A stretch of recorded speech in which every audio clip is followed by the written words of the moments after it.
तो आज हमारे सामने आधुनिक गांधी कह सकता हूं आप लोगों को, है ना। थोड़ा भारी नहीं लेंगे इसको, बट एक मॉडर्न गांधी का सेंस जाता है जिन प्रिंसिपल्स के लिए वो काम किए, क्लीनलीनेस, नेचर, सस्टेनेबिलिटी, आप लोगों को भी वो अपील कर रहे हैं और आप लोग काम कर रहे हैं।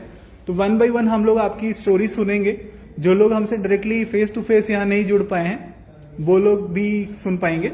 आपसे शुरू कर लें, आपका नाम, क्या कर रहे हैं, क्या इनोवेशन है ना। दीदी वाले ग्रुप है, तो दीदी आप भी आ जाइए ना। ये हाँ, आइए आइए।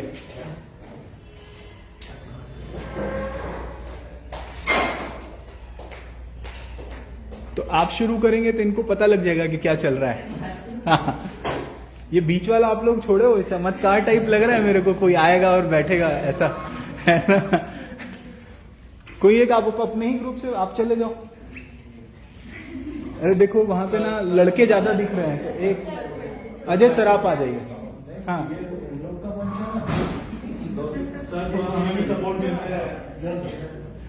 यूथ संस्कार फाउंडेशन, हाँ आ जाइए। स्पेशल हाँ उनके लिए वर्क करें।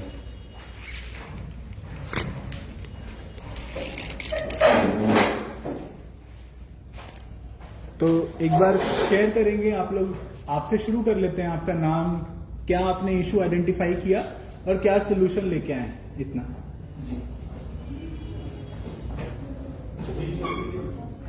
नमस्कार, मैं डॉक्टर पुरुषोत्तम सिंह चौहान। मैं प्रोफेशनली डेंटिस्ट हूँ और मैंने लास्ट 5 ईयर से 2015 से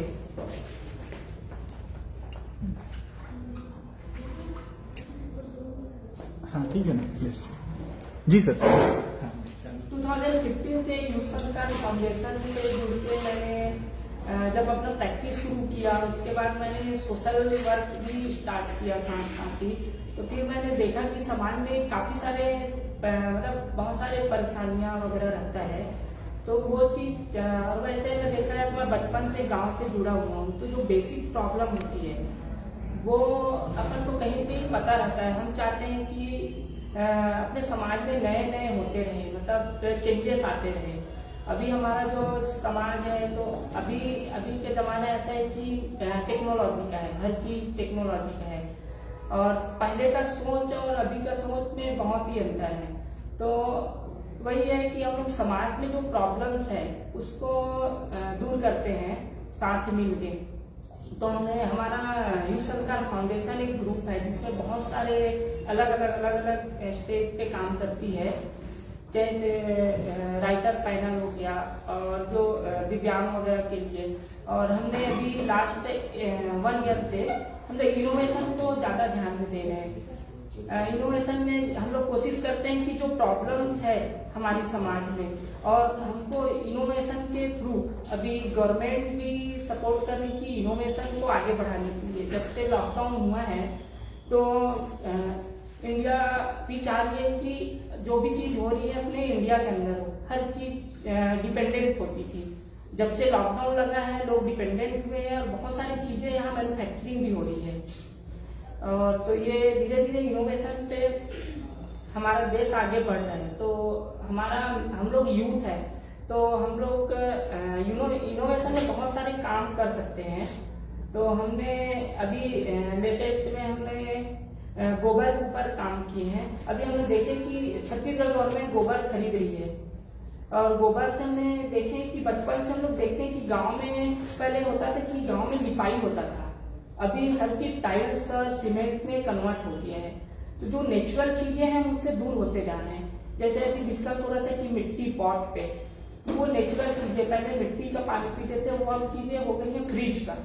अब वो अगर देखा जाए तो फ्रिज पे जो पानी है वो देखा जाए तो बहुत ही हार्मफुल है, और वो नेचुरली अगर मटके का पानी है तो वो बहुत ही हेल्थ पॉइंट ऑफ व्यू से बहुत ही अच्छा चीज है। तो ये भी एक तरह का इनोवेटिव है। अगर हम इसको इनोवेटिव तरीके से करें तो ये हम लोग यूथ है, नए नए सोच के साथ हम लोग आगे काम कर सकते हैं। और देखा जाए तो बिलासपुर में भी एक अभी हर सिटी को स्मार्ट बनाने का काम चल रहा है। तो हर एक सिटी में इंक्यूबेशन सेंटर खुल रहे हैं। अगर आपका कोई इनोवेशन आइडिया है अगर आप कुछ करना चाहते हैं तो वहां पे आपको सारी चीजें आप अपना आइडिया लेके वहां पे जाओ, आपको सारी चीजें एज अ पेपर वर्क हम लोग इनोवेशन कर देते हैं, लेकिन हम वहीं के वहीं रह जाते हैं। अपन को आगे कैसे बढ़ना है, गवर्नमेंट कैसे उसको एक्सेप्ट करेगी, कैसे आपका मेन डॉक्यूमेंटेशन होता है कि अपन डॉक्यूमेंटेशन कैसे तैयार करें कि हम आगे जा सकते हैं। तो भी हम लोग बिलासपुर में है और हम लोग पास बहुत अच्छा अपॉर्चुनिटी है कि यहाँ पे एक इंक्यूबेशन सेंटर खुला है जो हमको एक इंफ्रास्ट्रक्चर प्रोवाइड करती है और वहाँ पे डॉक्यूमेंटेशन कैसे करना है, क्या करना है, वो सारी चीजें हमको स्टेप बाय स्टेप देती है। तो ये अभी जस्ट शुरू हुआ है और ये हम लोग का जस्ट न्यू शुरू हुआ है, तो हम लोग का काम करने का जो हमको मिलेगी जो प्लेटफॉर्म, वो हमको बहुत सारी चीजों में हमको डायरेक्ट गवर्नमेंट, सेंट्रल गवर्नमेंट तक ले जा सकती है। तो हमने जैसे इनोवेशन के ऊपर अभी लास्ट जब लॉकडाउन था, जब पूरे लॉकडाउन में सब अपने अपने घर पे थे, तो हमने कुछ न कुछ सीखते थे। तो मैं और यूसरकार फाउंडेशन का जो फाउंडर है अभय दुबे भैया है, उनके साथ हमने शुरू से ही हम लोग डिस्कस किए कि हमने देखे कि कई लोग सब्जियां जो है उसको निर्मा पानी से धो रहे हैं, कोई डेटॉल पानी से यूज कर रहे हैं, कार के अंदर रख रहे हैं रात भर ताकि ह्यूमिडिटी से वायरस खत्म हो जाए। तो ये सारी चीजें हमने डिस्कस किए जब लॉकडाउन कम्प्लीटली बंद था। तो उस टाइम में मैं क्या मेडिकल फील्ड से हूँ, तो हमको पता है कि यूवी लाइट होता है, अल्ट्रावायलेट रे, जो स्टेरिलाइजेशन के लिए यूज करते हैं मेडिकल फील्ड में। तो हमने उसके ऊपर रिसर्च शुरू किया और रिसर्च करने के बाद हमको मिला कि हमने ये नॉर्मल चीजें हैं जैसे कि फूड हो गया, कपड़े हो गए, ये किसी तरह का हार्मफुल नहीं है अगर हम उसको सेफ्टी तरीके से यूज करें।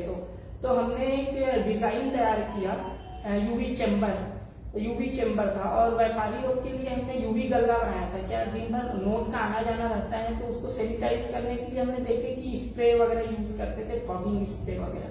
तो हमने एक डिजाइन तैयार करके यूवी चेम्बर बनाए और हमने उसका टेस्टिंग के लिए पुणे की एक कंपनी है, वहां से हमने उसको टेस्टिंग भी कराई।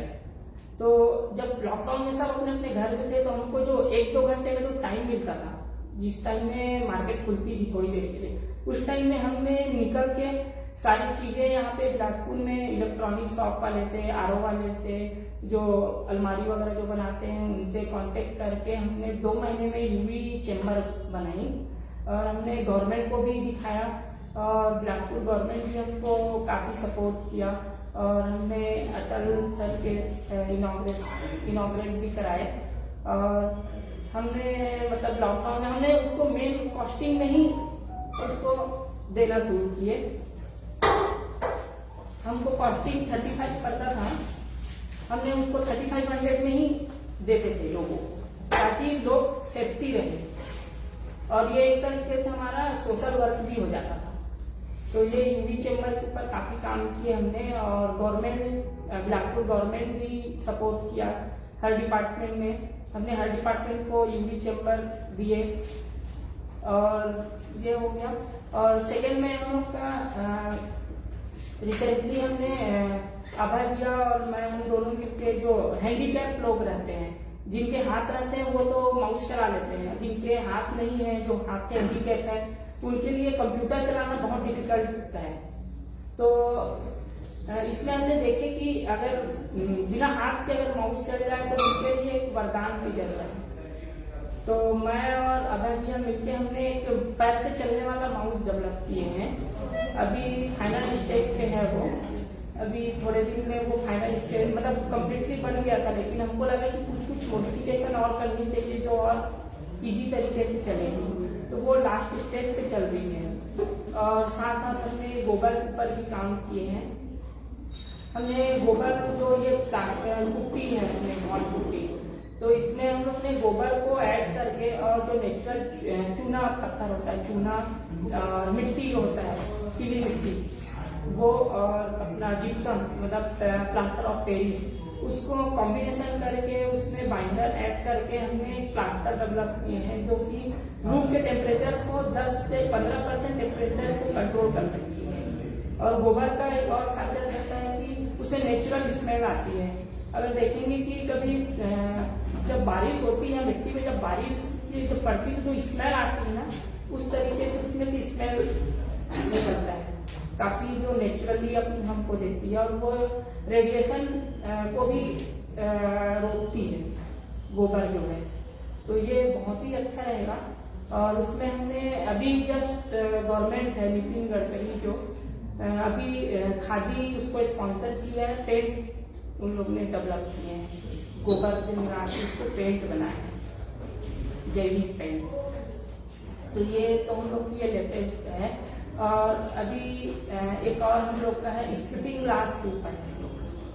स्पिटिंग ग्लास हम लोग का अभी क्या सिटी स्मार्ट होने की है। अभी तो और अच्छा हो गया कि हमारा बिलासपुर में एयरपोर्ट भी शुरू हो गई, तो धीरे धीरे डेवलप होते जाएगा। तो हम लोग ये जो ओपन स्पीड फ्री करने का हमने दिमाग बनाया है कि लोग कहीं भी गुटखा पान खा के बिल्डिंग में, हॉस्पिटल्स में, रोड में थूकते हैं, वो उसको हमने एक स्पिटिंग ग्लास डेवलप किए हैं कि एक ग्लास है पेपर का, अगर आप उसमें थूकोगे तो वो सॉलिड में कन्वर्ट हो जाता है। तो ये कहीं कहीं ये क्लीन इंडिया का है, स्वच्छ भारत अभियान का, गांधी जी का ये सोच है कि क्लीन इंडिया करना है।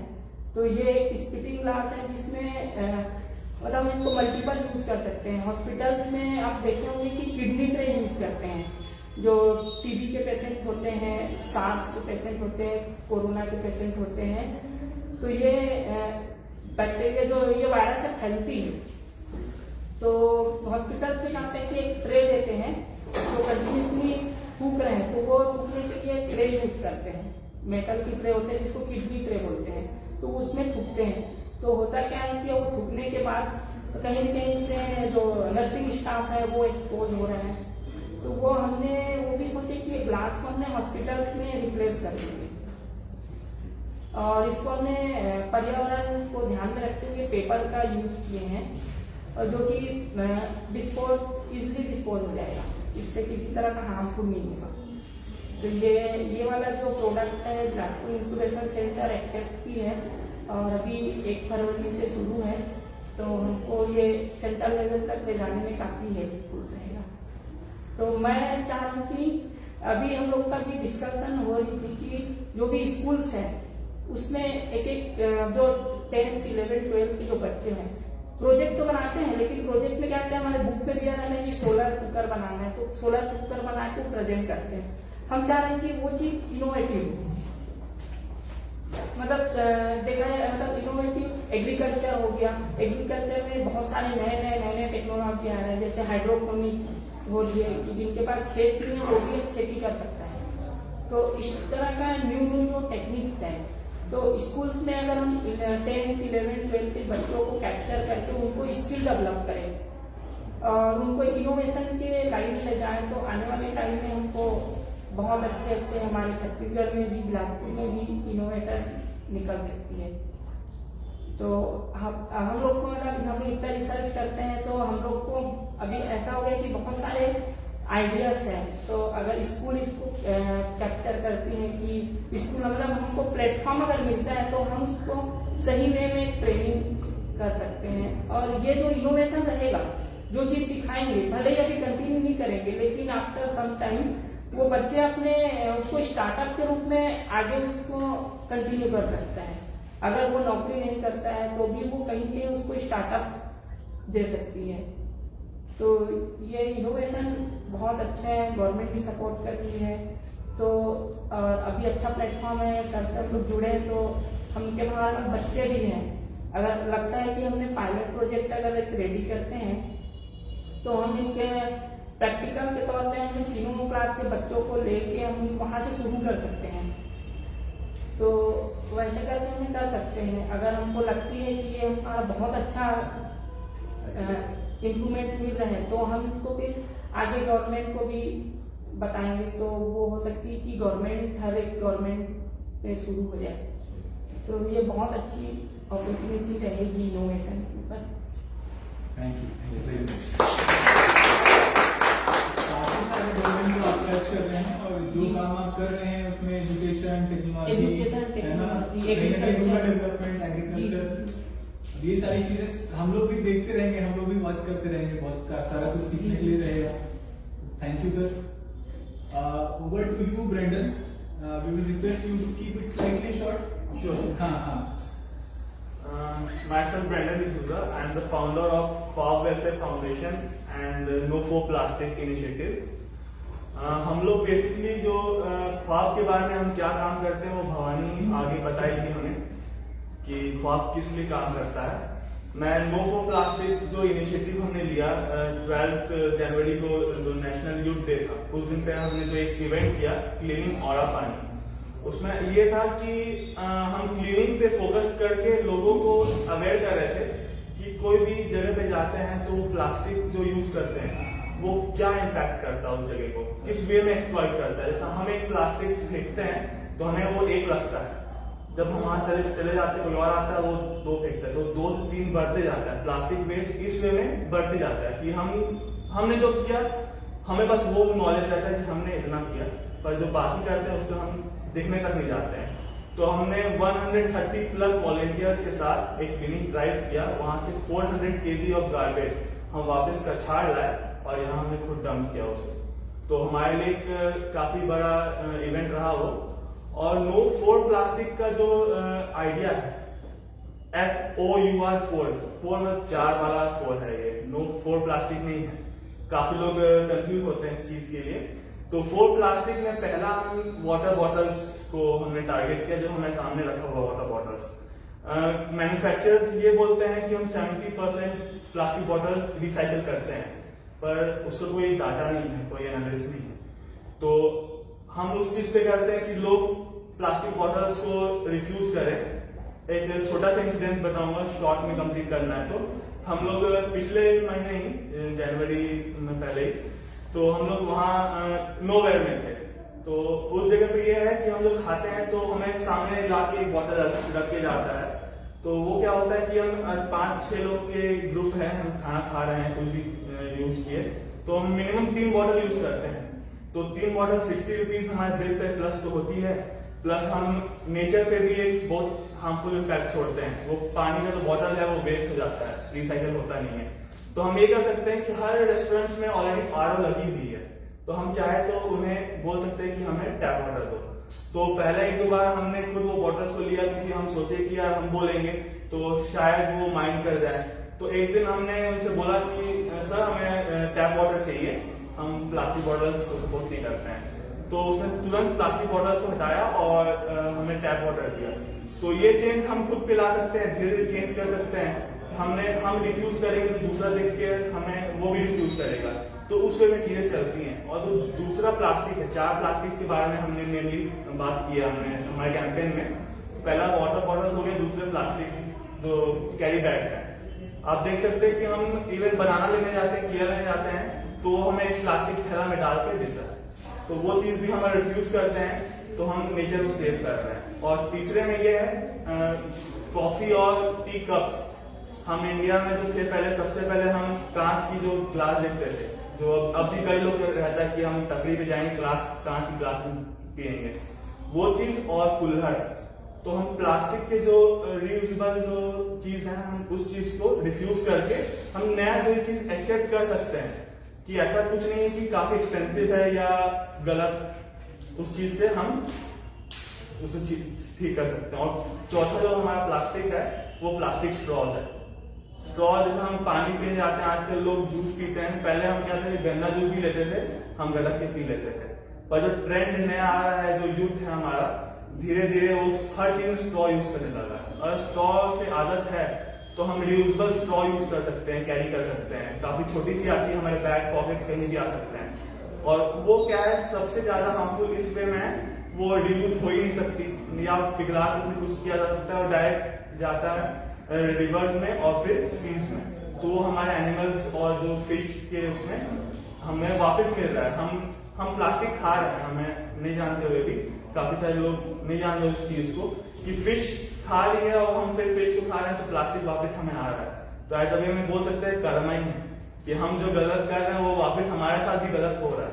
तो इसलिए में हम 4 प्लास्टिक पे फोकस करते हैं और जितने भी यूथ्स हैं और बाकी लोग भी हैं हम उनसे अपील करते हैं कि इस कैंपेन को सपोर्ट करें। और इस कैंपेन में हम एक रजिस्ट्रेशन लिंक डाले हुए हैं, तो उस लिंक पे हमारे पेज पे जो जाते हैं तो पूरे कैंपेन के बारे में दिया हुआ है कि हमारा कैंपेन किस लिए है और हम उस 4 चीज को रिफ्यूज करने के लिए आगे आते हैं। तो काफी प्लास्टिक वेस्ट हम बचा सकते हैं और साथ साथ में हम पूरे साल भर जो कैंपेन चला रहे हैं क्लीनिंग कैंपेन, वो चीज तो हम कैरी ऑन करते रहेंगे। आप सबका सपोर्ट लगते रहेगा। सर ने भी काफी सपोर्ट किया, आधारशिला ग्रुप ने हमें सपोर्ट किया और आगे भी सर ने बोला कि आगे जो भी होगा तो उसमें करेंगे। तो काफी अच्छा लगता है, लोग सपोर्ट करते हैं, इनिशिएटिव्स को जानते हैं, वो अपनाते हैं उस चीज को। मैं एक अकेले सोच के उस चीज को नहीं कर पाता। अगर 130 वॉलंटियर जो उस दिन मेरे से जुड़े और हमने 400 kg प्लास्टिक जो हमने साफ किया, मैं अकेले जाता तो मैक्सिमम 2 से 4 प्लास्टिक करके वापस आ पाता। तो मैं थैंकफुल हूँ हर चीज के लिए। लोग सपोर्ट कर रहे हैं और आधारशिला इतना अच्छा मंच हमें दिया कि हम अपने बात को आगे रख पाए, लोगों को बता पाए कि हम कर क्या रहे हैं और हमारा सोच क्या है। तो मैं ही खत्म करना चाहूंगा। Thank you very much Brendan. Thank you sir. हमने कई बार मेंशन किया है जीपी फाउंडेशन के बारे में और आप लोगों ने जिस तरह से एक बहुत सेंसिटिव इशू को उठाया है और महिलाओं का ये एक इशू है जिसके अराउंड टैबू पता नहीं कब कैसे बना, क्योंकि एंशिएंट स्क्रिप्चर्स अपन पढ़ते हैं तो बहुत सारी चीजें अच्छी भी मिलती हैं उसमें, किस तरह से रखा जाता था उस समय के साथ जो आपके प्रोग्राम में कवर भी हुआ था। तो एक बार इशू क्या है, आप लोगों को क्यों लगा ऐसे करना चाहिए, अगर आप थोड़ा सा बता पाए थोड़ा ब्रीफ रखेंगे।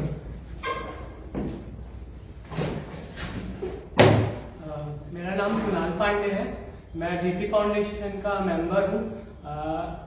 जीटी फाउंडेशन मैंने अपने कॉलेज के फर्स्ट ईयर में ज्वाइन किया था, मतलब 2018 में। तब हमने ये कार्य जीटी फूड बैंक के नाम से चालू किया था, जिसमें हम लोग मेन काम फूड का ही करते थे। संडे को हमारा फूड डोनेशन ड्राइव रहता था, तो हम सिर्फ उस टाइम फूड पे ही काम करते थे। फिर धीरे से हमने शिक्षास्त्र का करके इवेंट लॉन्च किया, जिसमें हम लोग जो बच्चे एजुकेशन के नीडी हैं लेकिन उनको एजुकेशन मिल नहीं पा रहे, उनके लिए हमने एक इवेंट डिसाइड किया शिक्षास्त्र नाम से, जिसमें हम लोग बड़े स्कूलों से टाई अप करके उनके जो बच्चे लोगों के पास जो एक्स्ट्रा बुक कॉपीज या पेन पेंसिल रबर्स जो भी रहते थे उनको कलेक्ट करवा के उनसे एक किट बना के हमने लोगों में बच्चों में डिस्ट्रीब्यूट किया, जिससे ये हुआ कि इनडायरेक्टली उनकी हेल्प हो गई और लोग उसमें जुड़े भी हमसे। बेसिकली जो हमारा इवेंट होता है उद्यम, वो हमारा एक एनुअल इवेंट होता है। तो इस साल जो कोरोना के कारण नहीं हो पाया तो हमने सोचा कि उसको किया जाए, लेकिन थोड़ा लेट किया जाए। लेकिन हमको ये करना था कि जिससे लोग हमसे जुड़े और जो समाज में इस पीरियड्स को लेके जो टैबू चल रहा है उससे अवेयर हुए। तो हमने ये सोचा कि हम एक इवेंट करते हैं उद्यम, और उसका पूरा थीम ही पीरियड्स को लेके करते हैं, ताकि लोगों में सोशल अवेयरनेस फैले और लोग इस चीज के बारे में बात करें, ताकि लड़कियां जो प्रॉब्लम फेस करती हैं उनको वो फेस ना करना पड़े और जो टैबू हो वो धीरे से खत्म हो जाए। Thank you. Thank you. एक व्यक्ति मंच पे नहीं है पर बहुत सारा काम सर आपका रहा है, तो एक तो मैं कुर्सी लगा दे रहा हूँ या मैं कैमरा इधर नहीं, ऐसा नहीं कर सकते, वहीं चल सबको दिखेगा। ठीक है,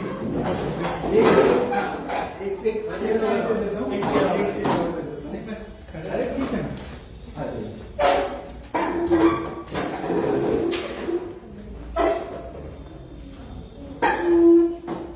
तो अभी हमारे बीच में ऐसे व्यक्ति हैं जिनसे फर्स्ट हैंड एक्सपीरियंसेस तो ज्यादा मजा आएगा। मैं वैसे मैंने बहुत सारी सुनी है, 2 दिन मेरे को बिताने का मौका मिला उनके साथ में। तो वाइल्ड लाइफ और नेचर के अराउंड बहुत सारा काम करते हैं, गवर्नमेंट के साथ में भी करते हैं, लोकल विलेज बॉडीज के साथ में भी करते हैं, और हाथियों को लेकर के आजकल काफी चर्चा में है, उनको बचाने को लेकर के। मनसूर भाई आपका स्वागत है, प्लीज आप अपनी छोटी सी एक बार स्टोरी के फॉर्म में शेयर करें, कोई फॉलोअप क्वेश्चन होगा तो लोग पूछेंगे। ठीक है, जंगल मेरा आना जाना है और जंगल से रिलेटेड ही मेरे पास स्टोरी बहुत है। मैं जंगल मेरा जाना लगभग 88 से है, जब मैं तकरीबन 14 साल का था, तब से लगातार जाना होता है। जंगल सिर्फ हम लोग पहले घूमने जाते थे, जब जाते गए तो देखे कि यहाँ तो जानवरों के लिए पानी की कमी है, तो फिर पानी के लिए काम करना चालू किए और वो पानी का काम हम लोग लगभग आज तक करते हैं। जो छोटे नदी नाले रहते थे तो उसमें हम लोग रिक्वेस्ट करते थे कि यहाँ बोरी बांध कर, तो जो पानी फरवरी तक रहता था वो अप्रैल तक चलने लगा। उसके बाद फिर वो धीरे धीरे लोग देखते गए और आज स्थिति यह है कि गवर्नमेंट ने उसको अडॉप्ट की है बोरी बांध को। पिछले साल 18 में और इस साल वन मंत्री ने खुद मेरे नाम से उसको ऑर्डर किया था कि पूरे छत्तीसगढ़ में बोरी बांध बनना चाहिए, मेरा लेटर अटैच कर। तो इससे फायदा ये होता है कि जंगल में मतलब हमको वन्य प्राणी को 3 चीजें देनी होती है। पहला सुरक्षा, भोजन और आपका आवास, पानी। अगर अपन ये जंगल उपलब्ध करा दें तो जो कॉन्फ्लिक्ट सुनते हैं हम, हाथी व्यक्ति को मार दिया, भालू मार दिया, ये नहीं सुनने में आया। तो इसमें हम लोग पूरा काम किए, लगातार जंगल आना जाना और चिन्हांकित जगह में हम लोग बताए कि यहाँ पानी होना चाहिए, तो यहाँ पे आपका प्लांटेशन होना चाहिए, ये प्रजाति का होना चाहिए। तो उसका परिणाम ये है कि अभी जैसे आप 3 साल के दौरान देखेंगे तो हाथी और मेन में कॉन्फ्लिक्ट में कमी आई। पहले 80 जहाँ डेथ हो रहे थे वहां अब सिर्फ 20 हो रहा है। और मेन हाथी के उसमें क्या है, जैसे हम लोग बोलते 100 गज दूरी जाना जरूरी, तो उससे 100 गज दूरी रहना, उससे ज्यादा रहना, कम नहीं रहना। कोई भी वाइल्ड लाइफ जो है एक सोशल डिस्टेंसिंग मेंटेन करता है, उससे यदि पास अब आएंगे तो अटैक कर देगा। तो ये मैसेज जो है डिपार्टमेंट में किताब पढ़ के तो IFS हो जाते हैं, लेकिन प्रैक्टिकल नहीं रहता तो वो नीचे नहीं पहुंचा पाते। अब हम लोग लगातार वाइल्ड लाइफ से रिलेटेड काम किए तो हमको ये चीजें आई और हम उन तक पहुंचाए और उस चीज को वो अडॉप्ट कर रहे हैं और उस पर काम कर रहे हैं। तो ये ऐसा हम लगातार करते रहते हैं। पॉलीथीन की बात थी, पॉलीथीन के लिए पहले हम लोग जाते थे, थोड़ा थोड़ा करते थे, आधारशिला के बच्चे भी बहुत गए हमारे साथ। एक बार बड़ा प्रोग्राम किया तो आधारशिला के ही बच्चे करीब पूरे 3 बस में गए थे और टोटल हम गांव के बच्चे लिए और 250 बच्चों के साथ, बाकी बड़े अलग 65 किलोमीटर रोड को हम लोग एक दिन में साफ किए। पूरा आपका पटेता बेरिया मतलब पहला बेरिया से लेके क्योंची तक का, और लगभग 1.5 मीटर डोर 407 जो गाड़ी होती है उसमें कचरा निकाले। और उसको उस टाइम में टाइगर रिजर्व नहीं हुआ करता था, सेंचुरी था, तो सेंचुरी के ऑफिस में बिलासपुर में डेपो के सामने लाके गिफ्ट दिए उनको, तो उनको भी शर्मिंदगी हुई। तो उसके बाद से वो ऑर्डर जारी कर दिए कि यहाँ कोई भी अगर दुकान वाला रखेगा तो उसकी खैर। तो उसका रिजल्ट ये है कि आज अंदर सड़क में पड़ा नहीं दिखता।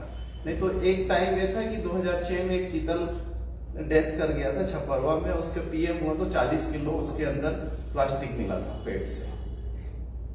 और गांधी जी की बात है तो जाते जाते वहां पे लगातार हम लोग जब खेरा साहब आए तो उनसे मुलाकात होती थी, उनका काफी बात होती थी, वो बहुत प्रभावित रहते थे मेरे से, मेरे को सिखाते थे कुछ।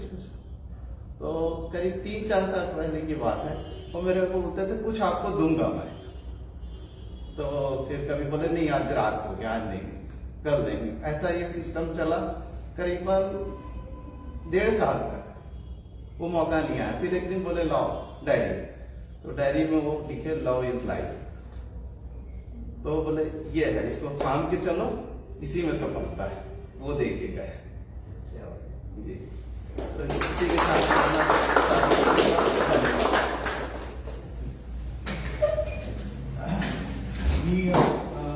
आपने फार्म और नो फॉर प्लास्टिक दोनों का शेयरिंग किया है। मैंने नो फॉर प्लास्टिक कर दिया। देखो भाई ज्यादातर मेल स्पीकर रहे हैं तो ऐसा नहीं हो, तो आप भी शेयर कर दें थोड़ा पाप के बारे में। मेरा नाम भवानी कांति पटेल है, मैं सेक्रेटरी हूँ ख्वाब वेलफेयर फाउंडेशन की। सबसे पहले तो थैंक यू आधारशिला हम लोगों को यहाँ बुलाने के लिए। ख्वाब वेलफेयर फाउंडेशन स्टार्ट हुआ था अक्टूबर 2018 में। ये इनिशिएटिव था ब्रेंडन डिसूजा का, जो कि हम लोग का प्रेसिडेंट है, फाउंडर है। हम सब इससे जुड़े हैं क्योंकि हम सबको छोटे छोटे ख्वाब थे और ख्वाब के द्वारा हम इसे पूरा कर रहे हैं, इसलिए हम सब यहाँ पे हैं। हम लोग ने शुरू किया था इसे, सबसे पहला हमारा इवेंट था फ्लोर ड्राइव, और वो हम लोग का मेन इवेंट था क्योंकि हम लोग उसी से शुरू किए थे। जब हमें देखते थे हम लोगों को कि कैसे वो ठंड में कितनी उनको जरूरत होती है, ब्लैंकेट्स नहीं होते हैं, कपड़े नहीं होते हैं, और वैसे हम लोगों ने शुरू किया था। हम लोगों ने वैसे लोगों की हेल्प करनी शुरू की थी। उसके बाद हम लोगों ने बहुत सारे इवेंट्स किए, फूड ड्राइव्स किया, ऑर्फनेज में हमने राखी इवेंट किया जहां हमने ऑर्फन्स के साथ राखी सेलिब्रेट किया। रिपब्लिक डे में हमने पुलिस ऑफिसर्स को स्वीट पैकेट्स डिस्ट्रीब्यूट किए, उनसे कम्युनिकेट किया हम लोगों ने, और फंड रेजिंग इवेंट्स किया। दिवाली में हम लोग का मेन प्रोजेक्ट एजुकेशन को लेके है, जहाँ पे हम लोगों को एजुकेट, जो हम लोग बच्चों को एजुकेट करना चाहते हैं, तो हम लोगों ने उसके लिए फंड रेजिंग इवेंट्स किया था। हम लोग का प्रोजेक्ट का नाम प्रोजेक्ट तमन्ना था। उसके बाद हम लोगों ने एनिमल्स के लिए भी काम किया। इस होली पे क्लीन अप ड्राइव किया था जिसमें हम लोगों ने कलर्स को साफ किया था। उनके जो बॉडी में जो कलर्स आ जाते हैं उसके बाद उनके स्किन में बहुत सारी प्रॉब्लम्स हो जाती है, वो किया था हम लोगों ने। बट मेन ख्वाब जब रिकॉग्नाइज हुआ था वो था लॉकडाउन में, जब हम लोगों ने राहत मिशन किया था, जिसमें हम लोगों ने 60 डेज तक लोगों को फूड पहुंचाया था। हर दिन 500 से 1000 पैकेट्स पहुंचाया था, तब एक्चुअली ख्वाब रिकॉग्नाइज हुआ था। उसके बाद हम लोगों ने लास्ट ईयर गांधी जयंती पे एजुकेशनल किट्स भी प्रोवाइड किया बच्चों को, ताकि हम इस सेक्टर पे बाद में उनके साथ काम भी कर सके। और हम उम्मीद करते हैं कि हम आगे आप सब हमें सपोर्ट करेंगे और आगे हम एजुकेशन सेक्टर पे ऐसे ही काम करते रहेंगे बाकी सब सेक्टर से। Thank you.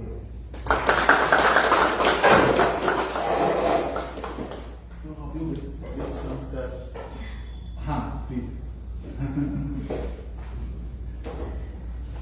मेरा नाम आकृति शर्मा है और अभी मैं यूथ संस्कार फाउंडेशन की प्रेसिडेंट हूँ। मैं जब यूथ संस्कार फाउंडेशन में जुड़ी थी 2015 में, तब से कंटिन्यू मेरा, उससे पहले अभय सर जो थे वो फाउंडर रहे यूथ संस्कार फाउंडेशन के। और जो हमारा यूथ संस्कार फाउंडेशन का जो मेन प्रोजेक्ट जो हमारा चलता है वो है अखंड विद्या राइटर पैनल, जिसमें यूथ संस्कार फाउंडेशन जो हैंडीकैप दिव्यांग बच्चे होते हैं हमारे, उनके लिए काम करती है। तो जिसमें हमारा मेन फोकस रहता है जो हमारे blind student, visually impaired student हैं, उनको भी हमारे जैसे नॉर्मल, जैसे हम बच्चे पढ़ाई करते हैं उनको भी पढ़ाई करनी होती है, लेकिन उनको हमें वो नॉर्मल हमारे जैसे जाके एग्जाम नहीं लिख सकते। उनको एक नॉर्मल एज अ राइटर हमेशा एक पर्सन चाहिए होता है। तो जिसके लिए हमारी संस्था यूथ संस्कार फाउंडेशन ऐसे ब्लाइंड बच्चों के लिए राइटर प्रोवाइड कराती है। क्लास 8 के बच्चे हो, चाहे वो पीएससी, यूपीएससी, कोई भी कंपटीशन एग्जाम हो, जिसके लिए उनको एक राइटर लगता ही लगता है। तो जिसके लिए हमारी संस्था यूथ संस्कार फाउंडेशन के द्वारा उनको राइटर प्रोवाइड करवाया जाता है।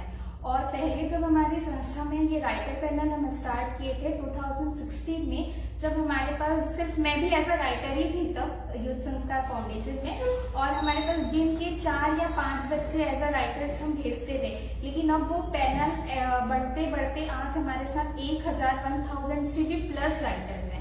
और अब हमारे साथ 20 बिलासपुर के ऐसे 20 स्कूल और 5 कॉलेजेस जुड़े हुए हैं, जिसमें जो अपने स्कूल और कॉलेजेस के बच्चों को एज अ राइटर भेजते हैं। और उसमें सबसे इम्पोर्टेंट रोल प्ले करता है धारशिला विद्या मंदिर, जिसमें कभी कभी हमारे पास ऐसा होता है कि कल एग्जाम है और आज रात को ही फोन आता है कि कल हमको इतने राइटर्स चाहिए, तो हम लोग अजय सर को तुरंत रात को भी कॉल करने में दूसरे दिन इतने बच्चे मिल जाते हैं कि हाँ 5 राइटर चाहिए, 10 राइटर्स चाहिए। और पहले हम लोग सिर्फ ब्लाइंड बच्चे, जो 27 खोली में ब्लाइंड स्कूल है, वहाँ के सिर्फ 10 या 20 बच्चे को कवर कर पाते थे। लेकिन अब 27 खोली के ब्लाइंड स्कूल में टोटल 80 स्टूडेंट्स हैं। अब वहाँ के पूरे 80 गर्ल्स को भी कवर करते हैं, और जो तीसरा बॉयज ब्लाइंड स्कूल है वहाँ के भी सारे बच्चों को कवर करके उनके लिए भी राइटर्स भेजते हैं। और सबसे अच्छी बात यह है कि अभी पिछले 2 साल से ये सिर्फ बिलासपुर में ही नहीं, रायपुर, भिलाई, दुर्ग, तीनों जगह हमारा राइटर पैनल जो है ये स्टार्ट हो गया है, और रायपुर, भिलाई, दुर्ग में भी हमारे राइटर्स जाते हैं। Thank you.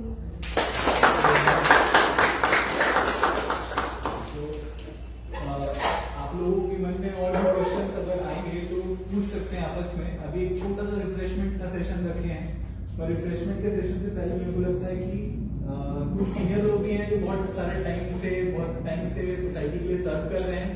उनके हाथ से आप लोगों को आपका जो आपने काम किया है उसके लिए छोटा सा टोकन ऑफ अप्रिशिएशन और जो नम्रता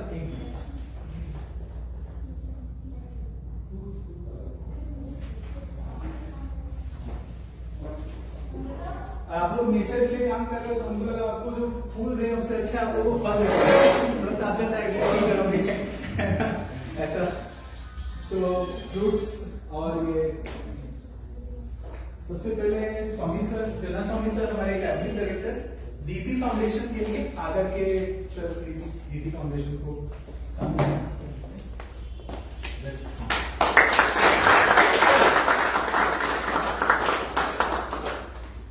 और ये आपकी मेहनत का फल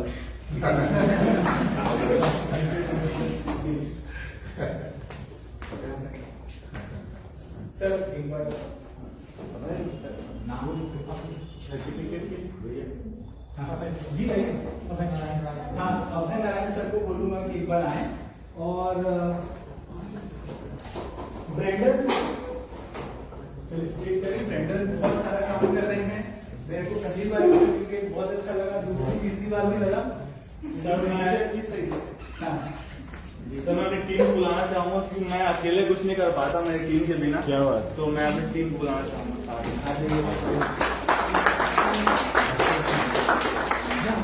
ये भी पकड़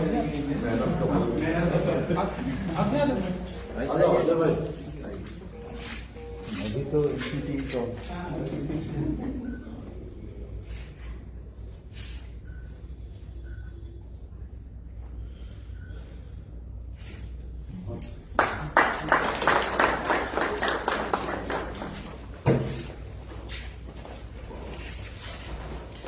डॉक्टर पुरुषोत्तम सिंह चौहान,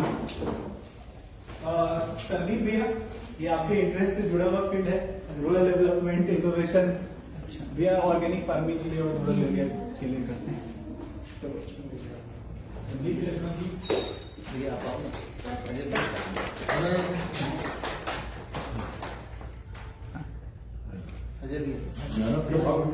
हाँ मैंने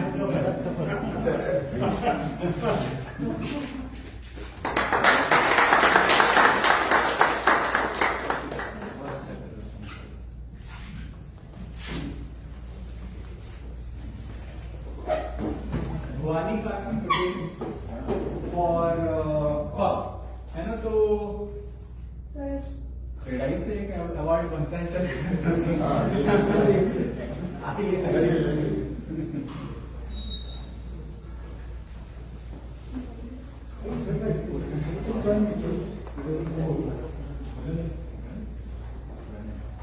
प्रणय सर, प्रणय रॉय सर अभी भवानी को देंगे अवार्ड।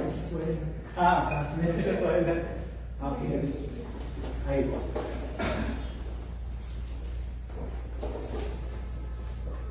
तो आप लोग हमारे साथ वहां गए थे जहाँ ये टीम काम कर रही थी। ये भी एक हाथ में आपको पकड़ना होगा।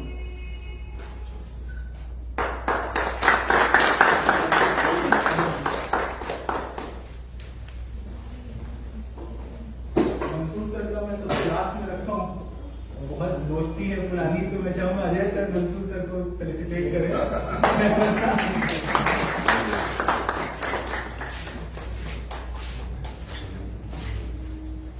मेहनत का फल नहीं मिल रहा। मेहनत का फल मिल रहा है।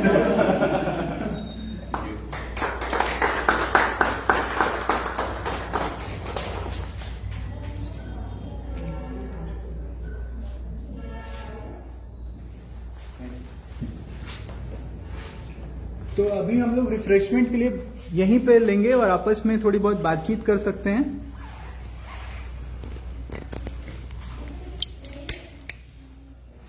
इसको बंद कैसे